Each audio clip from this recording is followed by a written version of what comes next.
Bienvenue dans Tuba. Je suis Géraldine Févra, consultante en stratégie et en organisation. Je t'aide à passer de sous-l'eau à CEO. Que tu sois freelance, solopreneur ou que tu veuilles le devenir, Tuba te fait plonger chaque semaine dans le monde de l'entrepreneuriat. Tous les mardis, retrouve un nouvel épisode où je pars à la rencontre d'entrepreneurs. Ici, tu trouveras des idées, des conseils, des outils pour ton business, pour t'aider à entreprendre de manière libre et pragmatique. En clair, pour faciliter ton entrepreneuriat. Bonne écoute! Aujourd'hui, je suis avec Laura. Bonjour à toi, comment ça va? Ça va très bien, Géraldine, merci. Et toi, comment vas-tu? Ça va super bien, merci beaucoup.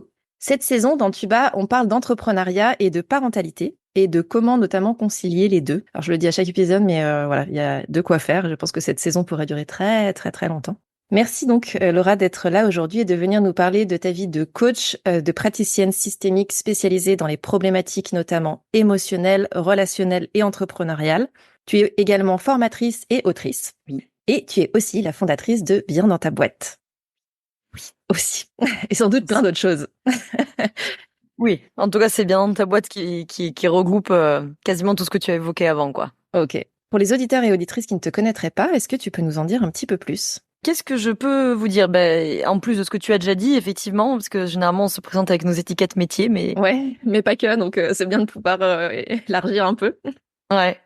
Oui, puis tu l'as fait pour moi. Alors, qu'est-ce que je peux dire en plus de mon métier? Effectivement, je suis la fondatrice de Bien dans ta boîte qui englobe ces différentes étiquettes, praticienne, formatrice, autrice, podcast, etc., etc. Moi, en particulier, j'ai un parcours à la base plutôt du domaine de la santé, avec un premier passage par la fac de médecine auprès de laquelle j'ai refusé ma place pour plein de raisons déontologico-éthiques. J'ai fait un passage éclair par la fac de bio pour arriver ensuite à la fac de psy où j'ai pu poser mes valises un peu plus longtemps. Et puis on s'est de nouveau retrouvés en conflit de... Pas de déontologie, là c'est exagéré de dire ça, mais en conflit de vision, voilà, ça comme ça. Et dans la manière dont je souhaitais accompagner les bénéficiaires. Donc après je suis partie faire un petit peu ma sauce avec... des certifications en psychologie positive, en yoga thérapie, en thérapie de couple, en micronutrition. Voilà, je suis allée faire un petit peu ma boîte à outils, ma sauce. Okay. Et puis, il y a quelques années de ça, il y a bientôt 6 ans de ça, je discute avec une amie dans une soirée à Lyon et je me dis, mais ça serait incroyable. Genre, on crée un truc, tu vois, pour les entrepreneurs. Parce que franchement, les entrepreneurs, ils sont seuls avec leurs enjeux de bien-être au travail, avec personne s'adresse à eux sur ces enjeux-là. On a très peu de travail de prévention, etc., etc. Et en rigolant, je lui dis, ça pourrait s'appeler genre Bien dans ta boîte. Et en fait, l'idée m'a pas lâché. Et puis, c'était parti. Je me suis dit, allez, j'en fais un podcast. Et puis, finalement, j'en ai fait une entreprise. Et puis, 6 ans plus tard, on est là. C'est hyper intéressant, je trouve, ce que tu viens d'expliquer. C'est-à-dire que c'est presque une blague, en fait, qui lance et qui fait que tu te dis, ça y est, c'est bon, je bascule côté entrepreneurial, en fait. Ouais, alors en tout cas, c'est un peu parti effectivement d'une forme de blague, en tout cas tu sais, d'une idée lancée comme ça. Entre entrepreneurs, on a toujours 45 idées. C'est ça. Non, mais il devrait y avoir ci ou ça, et ouais. Voilà. Et en fait, des idées, t'en lances plein, et comme ça, avec des copains, et finalement, ça donne rien. Et bon, celle-ci a donné quelque chose. Et puis après, c'était pour moi à la croisée aussi, je le dis souvent, de mon parcours universitaire côté santé, certes, mais aussi d'un parcours familial, puisque moi je viens d'une famille d'entrepreneurs et donc j'ai vu combien c'était coûteux le fait que ces enjeux de bien-être ne soient pas pris en charge, qu'on n'ait pas d'aspect préventif là-dessus. Le curatif il est très compliqué aussi, et donc je me disais mais on n'arrive pas à s'adresser à cette cible-là. Et d'ailleurs quand tu regardes dans la littérature de recherche, la question du bien-être au travail du patronat, pas grand-chose. C'est pas du tout dans le scope de ce qu'il est possible d'avoir, ouais. Il y en a quelques-uns, notamment Olivier Torres, qui a été chercheur à Montpellier, si je dis pas de bêtises, qui avait écrit sur la souffrance des patrons en cas de licenciement. Mais bon, voilà, quoi, on parle de quelques papiers à droite à gauche, quoi. Ok. Ouais, donc très limité. Et du coup, en effet, c'est l'opportunité aussi de se dire comment est-ce que tu couvres cette partie-là. Donc, tu le disais, tu as commencé par le podcast. Et ensuite, tu as mis d'autres briques en place en disant, bah non, pour aller encore un peu plus loin, il faut cet aspect formation, cet aspect coaching, etc. Ouais, alors ça a commencé avec la branche d'accompagnement, effectivement, avec le coaching. Parce que, bon, au bout d'un moment, il fallait quand même trouver de l'argent, quand même, à un moment donné. C'est ça. C'est un peu le concept, hein, quand même. Voilà, accessoirement. Donc, du coup, qu'est-ce que je sais faire? Moi, ce que je sais faire, c'est accompagner. Donc, j'ai commencé avec ça. Et puis, les formations sont arrivées, je dirais, je sais pas, peut-être au bout de 2-3 ans, quand même. Hein. Ok. pas tout de suite. Et puis il y a des offres qui sont venues, qui sont reparties, le yoga, la yoga thérapie, etc. Et pour en arriver aujourd'hui, voilà, avec 2 branches, une branche d'accompagnement pour les entrepreneurs, les entrepreneuses, une autre branche de formation plutôt voilà pour les pros de l'accompagnement, donc les coachs, thérapeutes, naturopathes, sophrologues, que sais-je, sur les enjeux business ou sur les enjeux de posture d'accompagnant, accompagnante.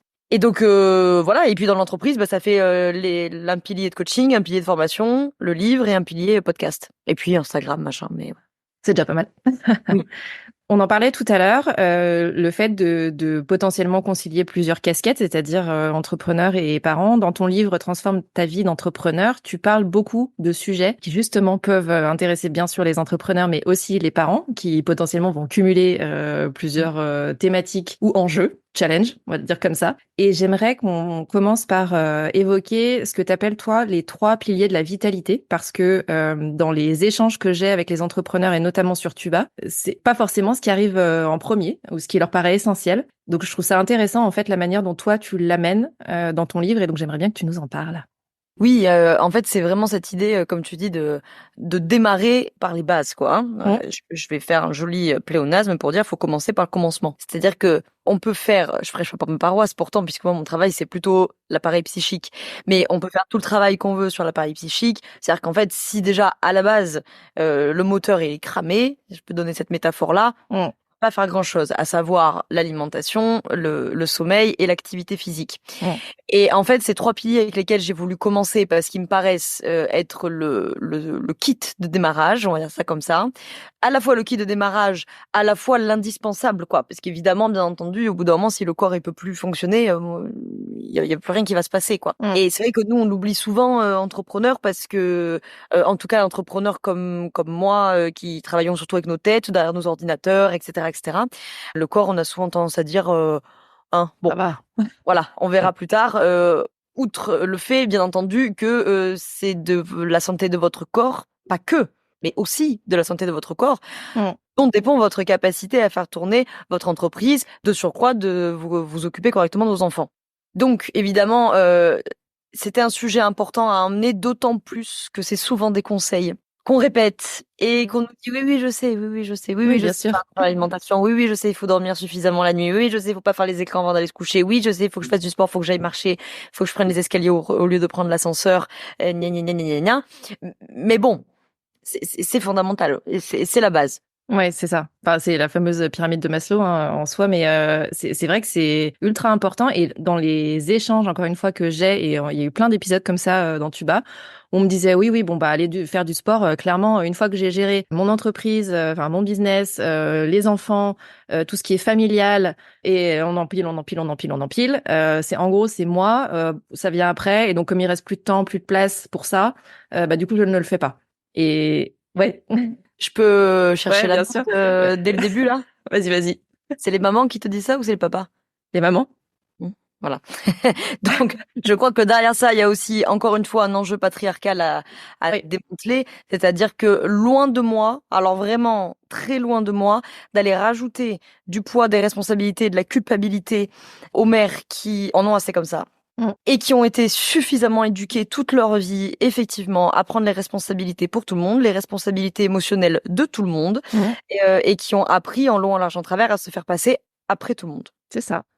Donc, vraiment loin de moi de leur rajouter ce poids-là, et même si, bien entendu, je peux répéter ici le conseil nécessaire que sans vous, mesdames, si votre santé ne va pas bien, bien entendu, il va plus rien se passer du tout. Mais j'entends bien toutes les difficultés, parce que là, effectivement, ça va venir chercher vraiment des enjeux de fond, dont peut-être on reparlera plus tard sur les thématiques émotionnelles et etc. Mais là, ça va venir chercher vraiment cette thématique à échelle individuelle, du territoire psychique, et donc de la fermeture de ce territoire, de savoir poser des limites. Mais bien entendu, attention, hein, pas de surresponsabilisation à l'échelle individuelle, c'est tout un système avec lequel vous composez. Ouais, c'est exactement ça. Et souvent, on va me parler de culpabilité, de me dire mais je peux pas, parce qu'en effet, ça voudrait dire me faire passer avant. Il y a en effet des notions d'éducation, de croyances, de plein de choses qui viennent se mettre derrière ça. Le fait est que, en effet, c'est exactement ce que tu disais. Oui, je sais qu'il faut que je dorme, je sais qu'il faudrait que je fasse du sport, etc. Bien sûr, je suis au courant, mais mais souvent on me dit mais je sais et j'arrive pas à mettre en œuvre. j'arrive pas à savoir comment le faire, voire je m'arrête avant d'avoir essayé parce que ça va être trop compliqué en fait de le mettre en œuvre. Et au-delà de savoir et d'être conscient du truc, la vraie question derrière, c'est comment est-ce que on arrive à passer à l'action pour réaliser ça en fait. Parce que être au courant que c'est important pour soi, c'est une chose, mais le faire, c'en est une autre. Donc la question, c'est comment faire passer à l'action là-dessus en fait. En fait, ça va rejoindre un dicton de la systémique que peut-être tes auditoristes connaissent parce qu'il a été beaucoup réutilisé dans le développement personnel, qui consiste à dire si tu veux ce que tu n'as jamais eu, tu dois faire ce que tu n'as jamais fait. Mais qui est un merveilleux dicton de la systémique, mais dont on ne dit jamais la fin, parce que cette phrase ne s'arrête pas ici, qui dit si tu veux ce que tu n'as jamais eu, tu dois faire ce que tu n'as jamais fait, et si tu veux faire ce que tu n'as jamais fait, tu dois penser comme tu n'as jamais pensé. Et cette partie-là, souvent, elle passe un peu à la trappe. Effectivement, ça va rejoindre la question des croyances, notamment systémique. On parlera beaucoup du concept des constructions du monde, de Moni El-Khaïm, mais bon, on va pas chipoter, c'est après la même idée. Et donc, en fait, pourquoi généralement on s'en sort pas avec ça? C'est-à-dire, pourquoi sur ce sujet-là ou sur d'autres, on se retrouve souvent avec oui, je sais, mais... Parce que on est dans le registre de ce qu'on appelle en systémique, chez Reynaldo Perón précisément, pour celles et ceux qui veulent approfondir, chez Reynaldo Perón dans ce qu'il appelle les changements de niveau 1. C'est-à-dire, on fait un cadre de référence et les changements de niveau 1 sont les changements opérés dans ce cadre de référence. Donc, on ne va pas toucher au cadre. On va faire des changements à l'intérieur de ce cadre. Grosso modo, ça consiste à faire plus de la même chose, moins de la même chose. On va rester dans l'ensemble du répertoire comportemental qu'on connaît déjà, en faisant un peu plus, un peu moins, un peu plus à droite, un peu plus à gauche, un peu plus en haut, un peu plus en bas, mais on reste dans le même cadre. C'est des changements qui sont ultra utiles quand on veut éviter, quand il y a une menace de rupture d'un système et quand on veut éviter la rupture d'un système. Par exemple, bébé vient d'arriver, le couple est sous tension, tout le monde est fatigué, il y en a ras-le-bol, on se prend le bec. Il n'y a pas un problème ultra dysfonctionnel dans le couple, il y a surtout qu'ils sont tous les deux très fatigués. Changement de niveau 1, c'est très bien. C'est-à-dire, on n'a pas besoin d'aller faire des grandes remises en question du système couple, on a besoin de faire des arrangements parce que le contexte est particulier et il est contextuel. Et on a besoin de dormir.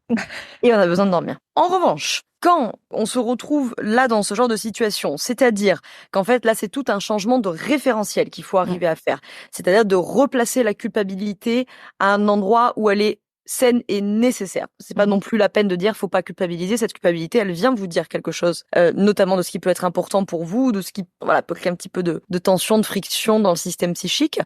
Mais par contre, il y a une question de proportion notamment, et puis peut-être des sujets sur lesquels elle se met. Enfin, en tout cas, là, pour le coup, c'est ce que Reynaldo Perón va appeler un changement de niveau 2, ou de niveau 2 supérieur, mais là, on va s'en arrêter au changement de niveau 2, c'est-à-dire de changer le cadre de référence. Et donc là, ça va demander ce travail qui est pas facile, s'il fut possible, de faire seul, parce que ça va quand même demander d'avoir un cerveau annexe, un tant soit peu objectif et extérieur, qui soit capable de vous aider à réfléchir, à prendre conscience de ces paires de lunettes, de ces filtres qui vous font filtrer la réalité. Je vais donner un exemple très concret parce que les exemples sont infinis. Un exemple très concret. La question de la culpabilité, parce qu'elle est très présente chez les femmes, mais malheureusement, on vous l'a appris en long, en large, en travers. La culpabilité, c'est une émotion. Comme toutes les émotions, elle a sa fonction. Et sa fonction d'émotion, c'est de se manifester quand on a fait ou dit quelque chose, ou pas fait, pas dit quelque chose, qui est contraire au système de valeurs. Jusque-là, vous connaissez, c'est la fonction de base de la culpabilité. La deuxième fonction de la culpabilité, très connue chez les jeunes parents, c'est la censure. C'est-à-dire que ça vient faire censure aux émotions et aux besoins. Il peut y avoir une troisième fonction de la culpabilité, notamment pour des personnes qui ont vécu des événements de vie extrêmement difficiles quand ils ou elles étaient enfants, voire traumatiques.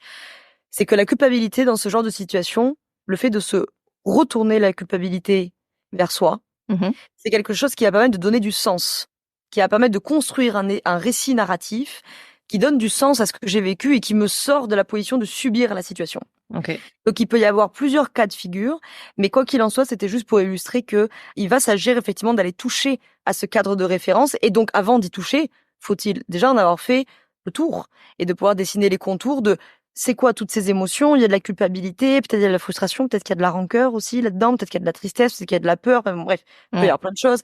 Et ces émotions, elles parlent de quels besoins psychiques, et ces besoins psychiques, ils font référence à quels besoins éventuellement lésés enfants, sur lesquels se sont construits quelle construction du monde. Et une fois qu'on en a fait un tour globalement pas trop mal, relativement exhaustif. Là, on va pouvoir commencer à le changer. Ouais, c'est ça. Et à la fois, ce que tu viens d'expliquer est très clair et en même temps, c'est extrêmement difficile de le faire soi seul. Tu l'as dit aussi. Et on entend souvent que quand on entreprend, on se retrouve très vite dans des positions d'introspection où ça va venir frotter en fait des choses très fortes. Pourquoi est-ce que c'est le cas quand on entreprend et que c'est moins le cas quand on est salarié, par exemple? Oui, c'est une très bonne question. Je pense qu'il y a plusieurs choses. Je pense que déjà, la posture d'entrepreneur, elle implique un processus introspectif récurrent, voire assez chronique. Déjà, tout simplement parce que tu es tout le temps en train de réfléchir à ton entreprise. Donc, tu es tout le temps en train de faire des allers-retours entre le terrain et toi, ou en tout cas le pôle stratégique si vous êtes plusieurs dans l'entreprise. Donc en fait, le ou la CEO est toujours en train de faire cet aller-retour entre ma tête, le terrain, je récupère des feedbacks et de la data, et je reviens dans ma tête, et je vais parler avec mes équipes, et voilà. Donc du coup, il y a quand même tout le temps, quand on est dans les postes de dirigeant ou de dirigeante, en tout cas si c'est vous qui avez la gestion stratégique des entreprises, une réflexion sur les valeurs, une réflexion sur c'est quoi mes forces, comment je m'en sers, comment je tire profit de ce qui est déjà en place chez moi, comment je pallie ou je supprime ce qui, à l'inverse, est un peu plus enquiquinant chez moi, en tout cas qui me sert moins.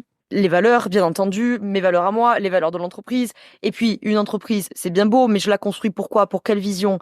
Pour quelle vision du monde? Pour quelle vision des autres? Et pour quelle vision de moi? Donc, ça emmène la question. Qu'est-ce que je veux dans ma vie? Qu'est-ce que je veux pas? Où est-ce que je veux vivre? Est-ce que je veux des enfants? Est-ce que je veux pas des enfants? Est-ce que je veux être à la campagne? Est-ce que je veux être à Paris? Parce que forcément, selon le business model que je vais choisir, je peux pas habiter n'importe où. Bon, bref. Ouais. Donc, ça a posé plein de questions. Et puis après, il y a un autre sujet. C'est que je pense que pour celles et ceux qui ont fait le choix de l'entrepreneuriat, parce que des fois, c'est pas un choix, pour celles et ceux qui en ont fait le choix, a priori, t'es quand même déjà sur des profils d'individus qui ont un espèce de pouvoir d'action, hein, qui ont quand même a priori cet état d'esprit de passer à l'action, de la création, j'ai des idées, je les concrétise, etc. Là où tu peux avoir des profils qui sont beaucoup plus en passivité, et puis ça laisse faire un petit peu la vie. Généralement, les entrepreneurs, c'est pas vraiment des profils comme ça, hein. Par définition, c'est souvent des profils assez proactifs, quoi. Ouais. Et donc, avec la proactivité, je pense, va quand même de pair, si t'es pas un bourrin qui fonce dans le tas sans réfléchir, et forcément des questions introspectives, et puis des questions tout court, puisque au-delà des questions introspectives, tu passes ton temps à régler des problèmes. Tu passes ton temps à te poser des questions sur ta stratégie Instagram, sur le sommaire de ton bouquin, sur l'interview podcast que tu fais à 14h, etc. Tu vois. Ouais, clairement.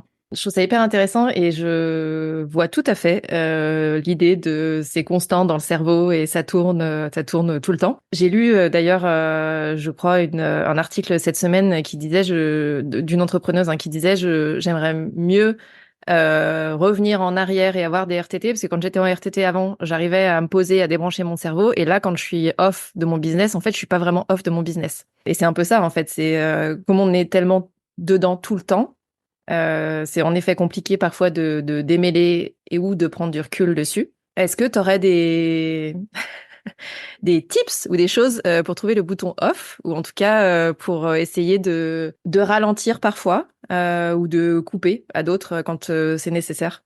Oui, alors là c'est un peu pareil, c'est-à-dire il y a des trucs qui sont des changements de niveau 1, c'est un peu les tips, on va dire ça comme ça, et puis il y a le travail de fond des changements de niveau 2. Alors moi, ce qui me vient spontanément, c'est plutôt les changements de niveau 2, parce que c'est ça mon travail, mon accompagnement.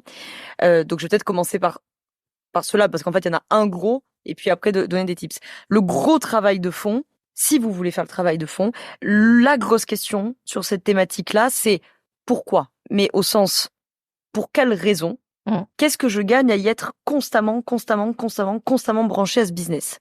Outre le fait, et on en reparlera après sur les trucs et astuces, que c'est difficile aussi pour des raisons technologiques, parce qu'on est tout le temps sollicité par nos téléphones, nos ordinateurs, etc. Si j'enlève cette question-là, qu'est-ce qui se passe là derrière? De quoi ai-je tant besoin? De reconnaissance, d'appartenance, de performance, de valorisation?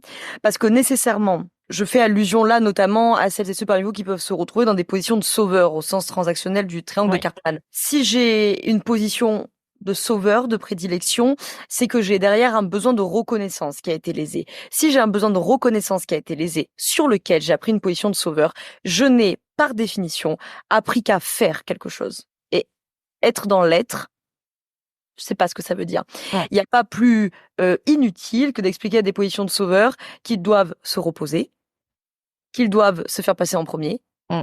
qu'ils doivent être eux-mêmes et qu'ils doivent trouver leur place. Mm. Parce que ça, ils vont le comprendre avec leur tête, mais par définition, la position du sauveur a appris strictement l'opposé. Ouais.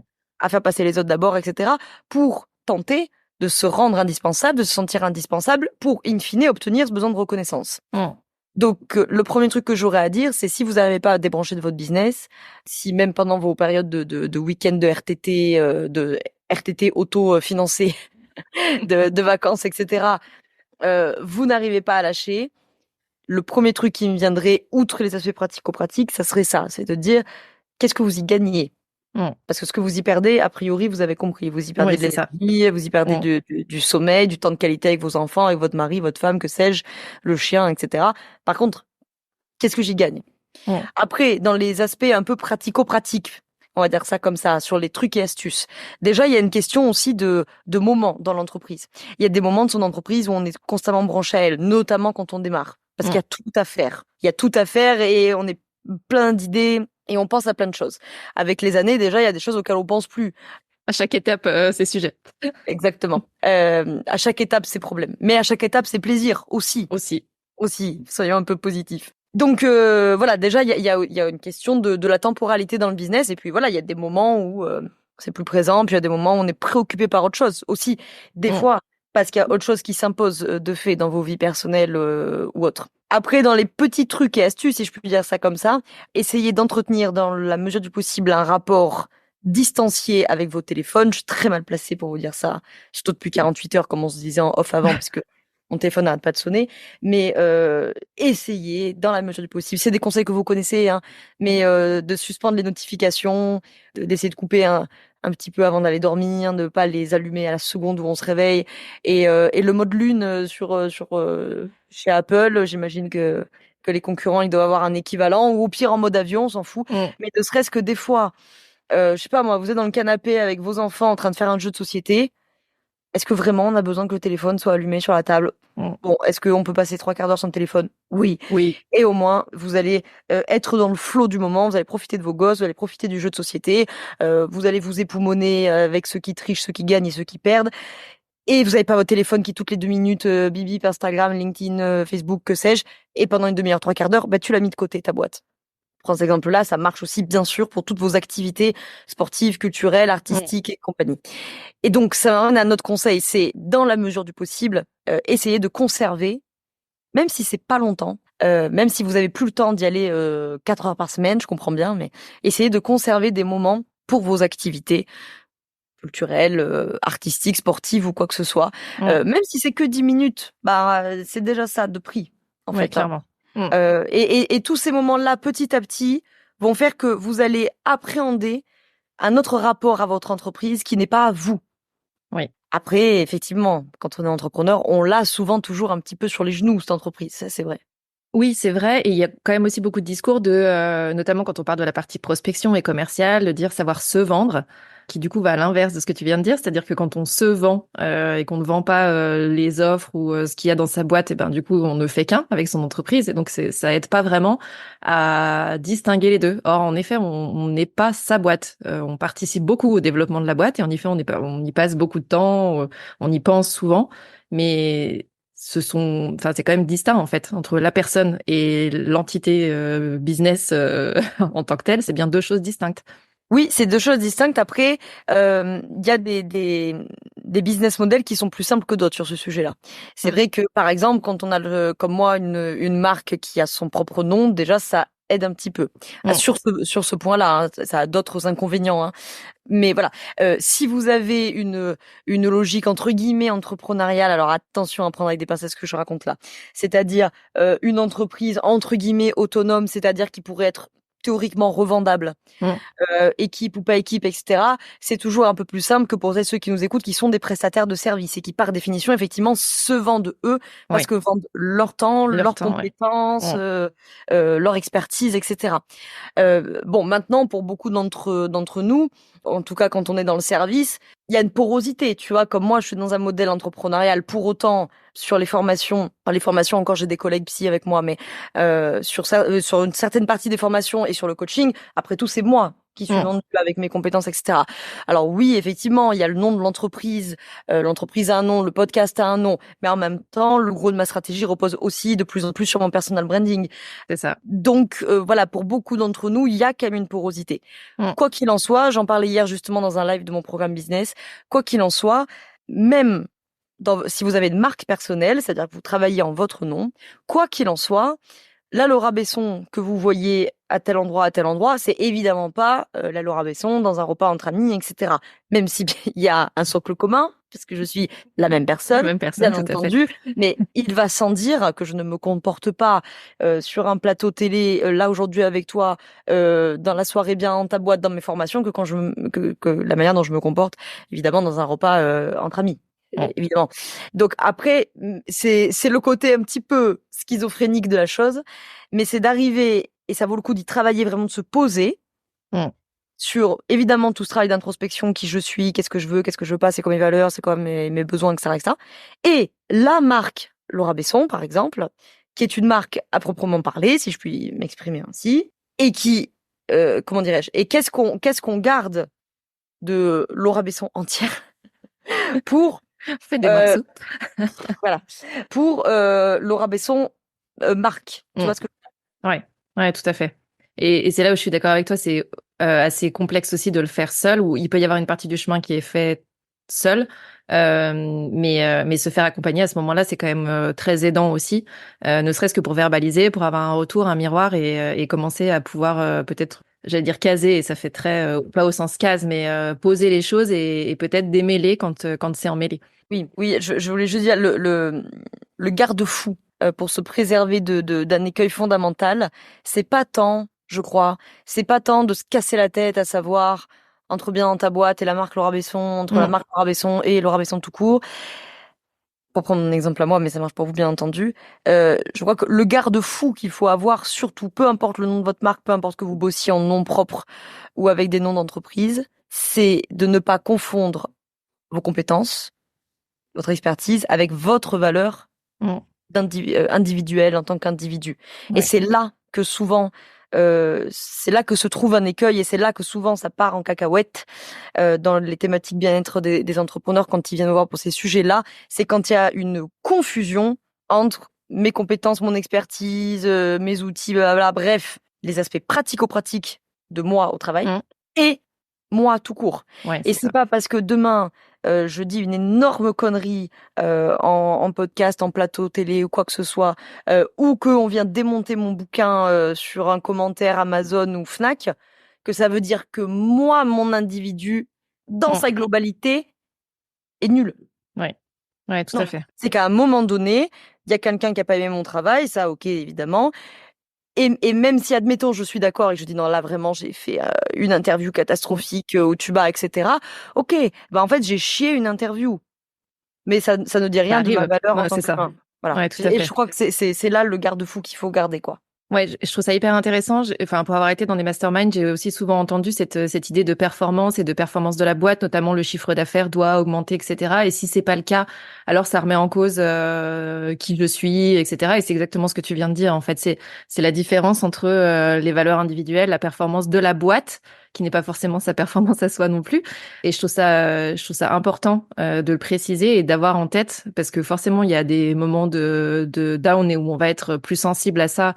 Et on va avoir plus tendance aussi à voir que cet aspect-là ou que ces aspects-là, alors que la différence entre les deux est quand même intéressante à garder en tête. Et je me permets, j'irai même encore plus loin que ça, c'est qu'au-delà d'être intéressante à garder en tête, elle me paraît absolument indispensable pour votre santé mentale. Parce que tant que vous allez être du côté des succès, c'est tout le mal que je vous souhaite, ça va aller. Mais les succès, non seulement c'est pas répétable à l'infini, et le succès, ça vous apprend pas grand-chose. Alors, c'est très agréable, mais ça vous apprend pas grand-chose. L'échec, lui, à coup sûr, il va vous apprendre quelque chose. Par contre, s'il y a trop de porosité entre votre valeur à vous et la valeur de l'entreprise, nous en systémique on dirait, c'est-à-dire le territoire psychique il est mal fermé, les limites elles sont mal établies, il y a trop de porosité entre dedans et le dehors. Là, ça va être enquiquinant, surtout dans le contexte économique qu'on connaît, où effectivement, un chiffre d'affaires qui stagne ou qui diminue, si on prend que la métrique du chiffre d'affaires, il pourrait y en avoir d'autres, une diminution de rentabilité ou quoi que ce soit. Si on la prend perso, alors attention, je suis pas en train de vous dire de pas vous remettre en question, ne pas vous poser de questions sur votre pilotage stratégique, bien entendu. Mais à un moment donné, je vais encore pas me faire des amis, mais bon, chaque fois je me fous dans la sauce en me disant ça. Mais à un moment donné, les performances de votre boîte, elles dépendent d'un marché. Et donc, d'un système politique au sens P majuscule, au sens très très large, économique, social, sociétal, etc. Vous n'êtes pas responsable de tout ce qui se passe dans votre entreprise, quoi. Enfin, pardon, mais là, le prochain que j'entends me dire quand on veut, on peut, je vais faire une rupture d'anévrisme. C'est ça. C'est clair.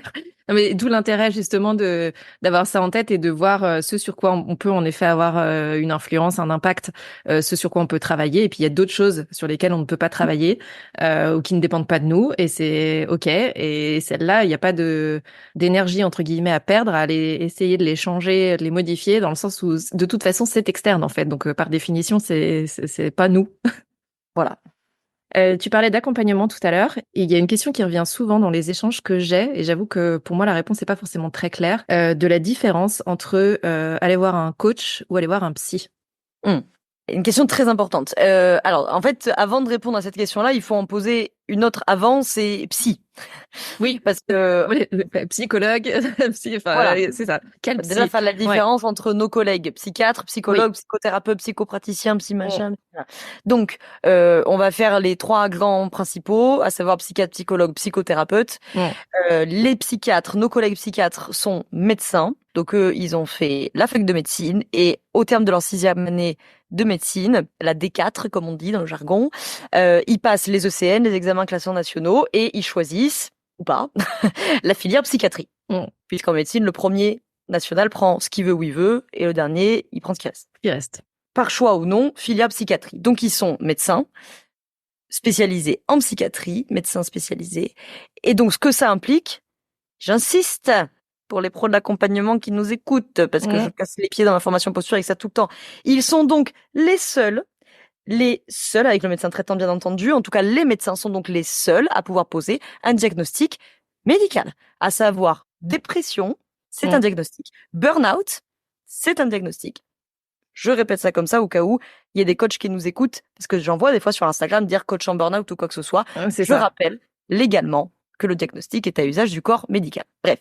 Donc, c'est ultra important, en fait, parce que justement, ça fait très gloubi-boulga, et c'est aussi pour ça que je pose la question, parce qu'il y a des gens qui se retrouvent complètement paumés à se dire, j'ai besoin d'être accompagné, et qui naviguent là-dedans sans trop savoir qui fait quoi, etc. Et donc, je trouve ça ultra important de le rappeler, quoi.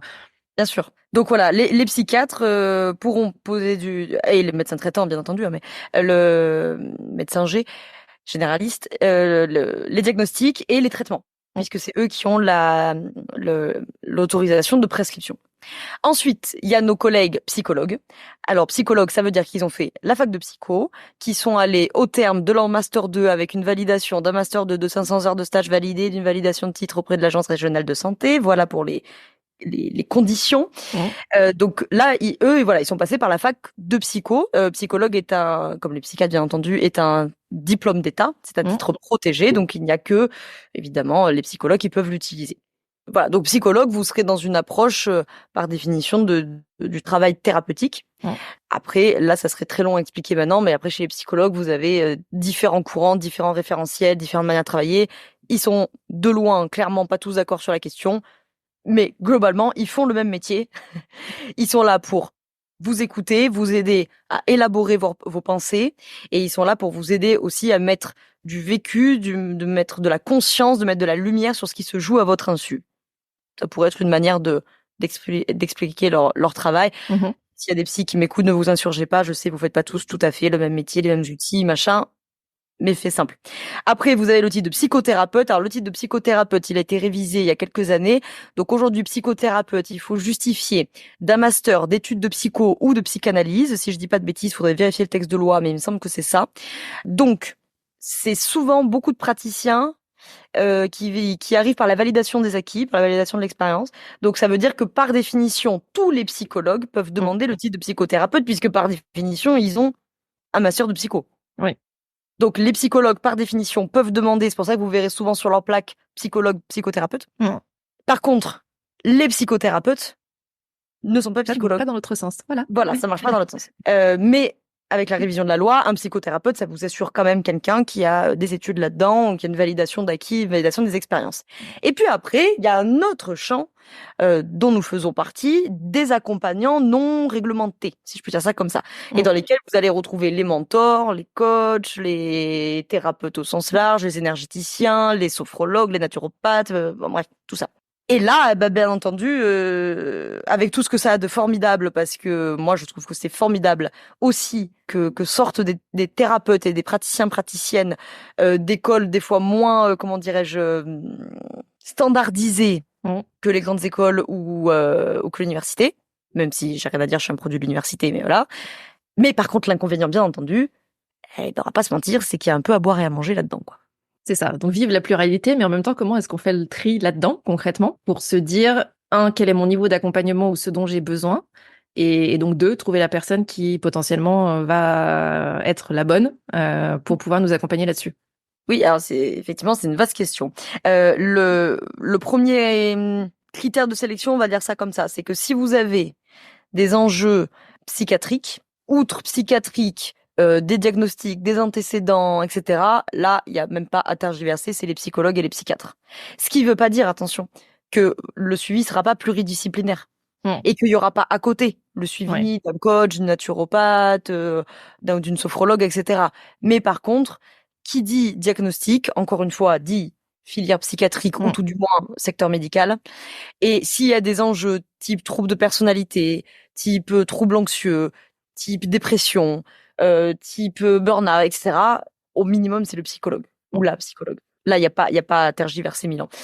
Mais encore une fois, ça n'empêche pas un suivi disciplinaire, pluridisciplinaire, en revanche. Après, généralement, ce qui est enquiquinant pour les gens, c'est de s'y retrouver dans justement cette autre partie de l'accompagnement, c'est-à-dire les coachs, les thérapeutes, etc., où là, il y a beaucoup de monde. Et que par définition, vous n'avez pas le tampon d'un diplôme pour dire, OK, bon, ça, c'est quelqu'un Ça valide, ouais, tout à fait. Voilà, qui a fait des études, etc. Alors là, ce que je pourrais vous inviter à faire, c'est de vous renseigner sur le ou la praticienne que vous avez sous le nez. La plupart du temps, les gens sérieux, quand ils ont notamment un site internet, ils ont une page à propos où ils mettent leur parcours. Si peut-être ils n'ont pas de site internet, peut-être que vous pouvez leur demander si ça peut être assurant. Alors, encore une fois, loin de moi de faire de l'élitisme à 2 balles et de dire qu'un diplôme est garant de la qualité d'un praticien. Je sais malheureusement par expérience que non. Mais déjà, un praticien qui a une solidité théorique, qui a fait des études X ou Y, des certifications, des formations, etc., c'est quand même gage d'un praticien a priori. Après, des exceptions partout, mais voilà, a priori, de quelqu'un qui il y a quand même un semblant de solidité, quoi. Déjà, quelqu'un qui vous dit, qui vous répond non, mais j'ai pas vraiment fait d'études, j'ai appris par moi-même, blablabla. Je suis sceptique. Je dis pas qu'il n'existe aucun praticien dans ce monde autodidacte qui soit exceptionnellement bon. C'est certainement faux. Mais, un métier qui s'apprend. Et il s'agit pas juste d'apprendre des bouquins. Parce qu'il faut apprendre une posture aussi, il faut avoir de l'expérience. Ça aussi, c'est un bon marqueur, quelqu'un qui a de l'expérience. Après, encore une fois, il y a des exceptions partout. Vous en avez des praticiens, ils ont beaucoup d'expérience et puis ils n'ont pas beaucoup appris de leur expérience. Vous en avez qui ont peu d'expérience et c'est des petits génies de l'accompagnement et ils sont vraiment très bons. Bon, évidemment, il y a des exceptions partout. Ça, vérifier que les outils, les méthodes vous parlent, que c'est aligné avec vos valeurs, vos envies, vos objectifs. Mais bon, tout ça, ça se discute aussi avec le praticien, la praticienne. Déjà, de la même manière, un praticien, praticienne qui vous renseigne, c'est déjà bon signe.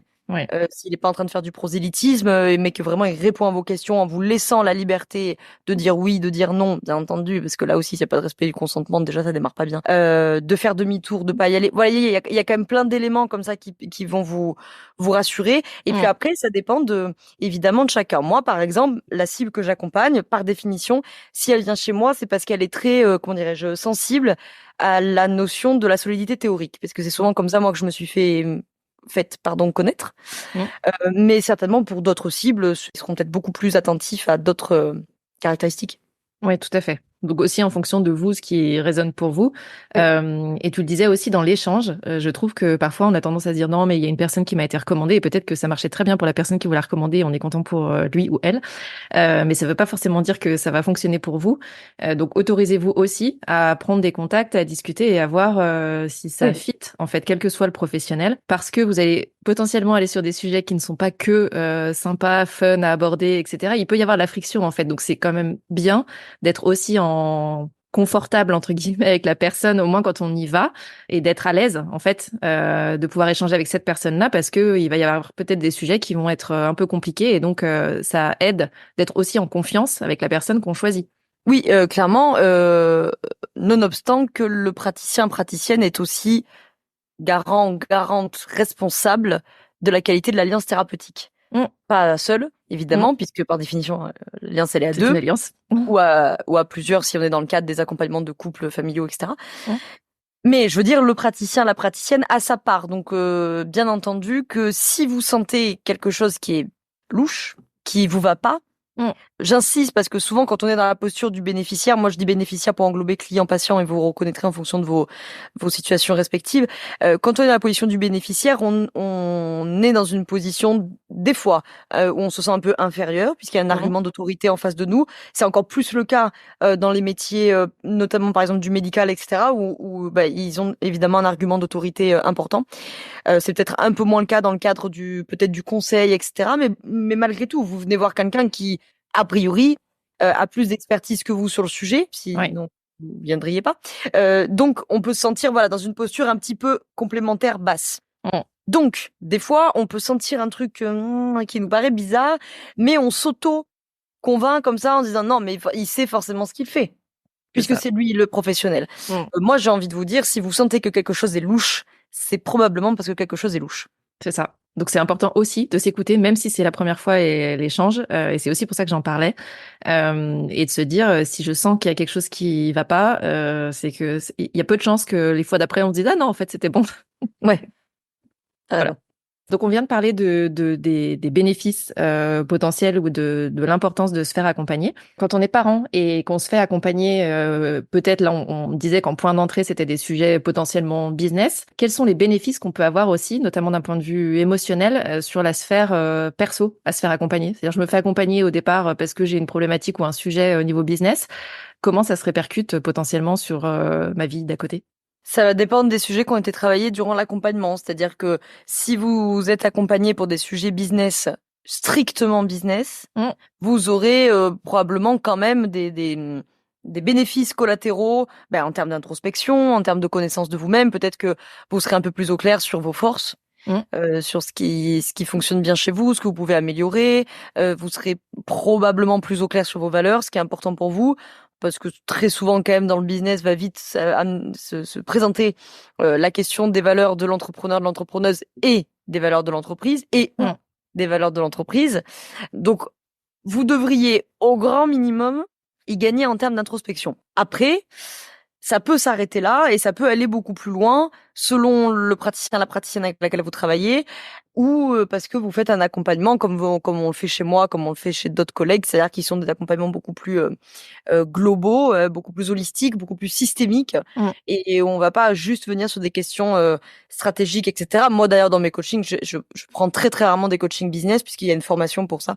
Je prends très rarement des coachings business et donc là ça va dépendre des praticiens, praticiennes avec lesquels vous travaillez, les sujets que vous travaillez. Effectivement, les thématiques des entrepreneurs, elles y sont dans mon livre. J'ai répertorié 18 thématiques qui reviennent tout le temps. Donc sur la question des émotions, ce qui va revenir tout le temps, c'est la procrastination, parce que c'est très souvent un enjeu émotionnel, contrairement à ce qu'on pense, beaucoup plus qu'un enjeu d'organisation.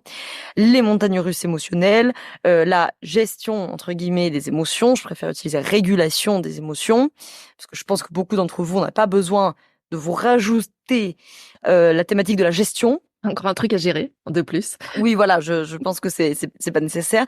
Donc voilà, de la régulation émotionnelle, des besoins psychiques qui sont logés là derrière, de tous les enjeux qui découlent après de ça, en termes par exemple relationnels, que ce soit le relationnel avec vos associés, le relationnel avec vos clients, le relationnel avec les prestataires, le relationnel avec vos équipes, le relationnel avec les clients, je sais plus si je l'ai dit, et également du relationnel personnel qui, encore une fois, a nécessairement un impact. Enfin, les deux s'impactent constamment. Et donc là, vous pouvez vous retrouver à travailler beaucoup de choses. En tout cas, moi, mon enjeu, c'est tout ce travail de la fermeture du territoire psychique, donc avec tout ce que ça amène d'identification et régulation des besoins des émotions, savoir poser ses limites, et donc la grande thématique d'affirmation de soi, parce que c'est le truc que je fais quand même le plus souvent, sur la question des limites, redispatcher les responsabilités, etc. Le triangle de Cartman et compagnie. Et donc, in fine, la thématique de la place, se sentir à sa place, positionner l'entreprise aussi, quelle est la place de l'entreprise sur ce marché, et que par définition, tant que votre territoire psychique il est poreux, et tant qu'il y a trop de porosité entre dedans et dehors, vous ne pouvez pas définir quelle est votre place. La place, par définition, elle prend du sens quand je suis capable de fermer ce territoire psychique et de dire donc ma place c'est là-dedans, et ce qui est à l'extérieur de ça, c'est pas pour moi. C'est pas moi. Ouais, c'est ça. Ça n'est plus moi. Exactement. Et effectivement, dans les sujets dont tu parlais à l'instant, on peut se dire que c'est des sujets où on peut se dire que le point d'entrée, ça peut être le business, mais l'affirmation de soi, la régulation des émotions, se sentir à sa place, c'est des sujets juste humains. Donc c'est pas une question de pro, de perso, de est-ce que ça ne sert que le business. Pour le vivre et pour en discuter avec pas mal d'entrepreneurs, en effet, quand on commence à toucher à ce travail d'introspection, quel que soit le point d'entrée, que ce soit pro ou perso, forcément, ça a des effets de bord sur à côté. Donc l'idée, c'est plus de savoir comment vous faire accompagner et comment trouver la bonne personne, et on en parlait juste avant, pour avancer sur ce chemin-là. Mais ensuite, en effet, il n'y a pas de délimitation de dire « Ah non, là, je m'arrête, c'est plus un sujet business, du coup, je m'arrête, surtout, n'allons pas plus loin. » Il y a forcément des effets de bord. Oui, puis vous êtes un être complexe, certes, mais global. Oui. Donc de toute façon, comme tu disais, il s'agit pas. Votre boîte, elle, a ses limites. Vous, pas vraiment. C'est parfait, merci. On va rester là-dessus, sur cette conclusion. Vous n'avez pas de limite. Toi qui nous écoutes, tu peux retrouver tous les liens pour joindre Laura sous la description de cet épisode, et bien sûr aussi le lien pour te procurer son livre. Si tu as aimé l'épisode d'aujourd'hui et que tu penses que ça peut aider ou inspirer quelqu'un, partage ça autour de toi, que ce soit en story, sur LinkedIn, au prochain apéro avec tes voisins, bref, où tu veux. Merci beaucoup Laura d'être venue nous parler d'Antuba. J'ai hâte de suivre ton parcours, et surtout avec tout ce qui se passe en ce moment, comme tu le disais juste avant. Merci à toi. Merci beaucoup Géraldine, m'a reçu. Avec plaisir. Merci pour ton écoute. Tu as aimé cet épisode ? Si tu veux promouvoir Tuba, la meilleure façon de le faire, c'est de laisser un avis 5 étoiles sur ta plateforme d'écoute préférée. Tu peux t'abonner pour ne pas rater les prochains épisodes et partager celui-ci avec d'autres entrepreneurs à qui il pourrait être utile. Si tu veux me faire un retour direct, retrouve les liens pour me contacter en description de l'épisode. On se retrouve la semaine prochaine.